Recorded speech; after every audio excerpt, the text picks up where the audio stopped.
An injunction has been issued by Judge David Ruoff to stop the city of Keene from removing the trees over at Dillon Hopkins Airport in Keene, New Hampshire. Although cloud coverage has hidden the sun, that hasn't stopped festival goers from shining bright here at Solarfest. I'm Adam Urquhart, KSC TV News. Keene State College put on its annual Solarfest for Earth Day this past Saturday. Environmental advocacy was in the air despite heavy cloud coverage.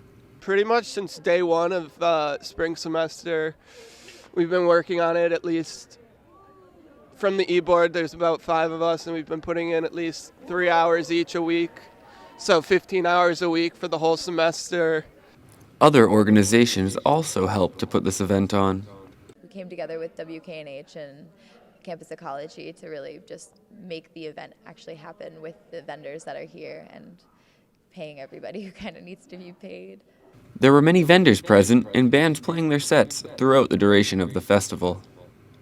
I also think it's awesome to get everybody to come together and get to experience this music. Many attendants laid out blankets to sit down and enjoy the music in between dancing before the bands in the grass.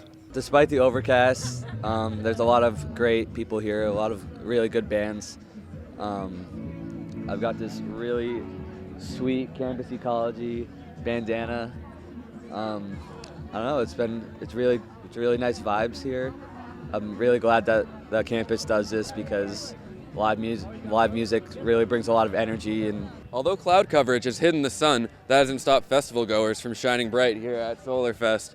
I'm Adam Urquhart, KSC TV News. These are just a few of the more than 2,000 trees that could come out of the forest between the airport and the Edgewood neighborhood. For years, they have acted as a buffer between the homes and the airport. They grew all these trees in here intentionally. Somebody stuck them in the ground and watered them and the rest, you know. Charles is one of the Edgewood neighbors watching and waiting to see what happens with the tree removal plan. He has his own ideas about what he'd like to see. My solution, of course, is to put in an orchard or some kind of grassland that stays low, and you get some productivity, agricultural productivity out of it. But the dog wants to keep going now. Or reinstate the nursery that used to be here. The reason all these trees are out here, this section, is because it used to be a nursery. But with some trees already down and the future of the project now tied up in court, Charles and his neighbors can only wait and guess what will happen next. I want something nicely done with this. You know, I think Keene and Swansea and this area ought to be able to take care of their landscape better than they're taking care of their landscape. If they use this slash and burn as a way to reconstruct the landscape and pay some positive attention to it and make it productive and wholesome and, you know, healthy and all the rest, okay, that's good. I tend to think probably what will happen is what usually happens, which is neglect.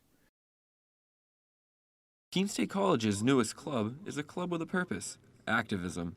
They came together last semester to protest the Dakota Access Pipeline. They just got chartered as a new organization on campus by going through student government.